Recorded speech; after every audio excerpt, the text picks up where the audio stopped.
اور سب کے سب ہمارے روبرو حاضر کیے جائیں گے۔ اور ایک نشانی ان کے لیے زمین مردہ ہے کہ ہم نے اس کو زندہ کیا اور اس میں سے اناج اگایا، پھر یہ اس میں سے کھاتے ہیں، اور اس میں کھجوروں اور انگوروں کے باغ پیدا کیے اور اس میں چشمے جاری کر دیے تاکہ یہ ان باغوں کے پھل کھائیں، اور ان کے ہاتھوں نے تو ان کو نہیں بنایا،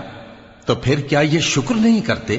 وہ ذات پاک ہے جس نے زمین کی نباتات کے اور خود ان کے اور جن چیزوں کی ان کو خبر نہیں سب کے جوڑے بنائے۔ اور ایک نشانی ان کے لیے رات ہے کہ اس پر سے ہم دن کو کھینچ لیتے ہیں تو اسی وقت ان پر اندھیرا چھا جاتا ہے، اور سورج اپنے مقرر رستے پر چلتا رہتا ہے، یہ اس غالب و دانا کا مقرر کیا ہوا اندازہ ہے۔ اور چاند کی بھی ہم نے منزلیں مقرر کر دیں، یہاں تک کہ گھٹتے گھٹتے کھجور کی پرانی شاخ کی طرح ہو جاتا ہے۔ نہ تو سورج ہی سے یہ ہو سکتا ہے کہ چاند کو جا پکڑے، اور نہ رات ہی دن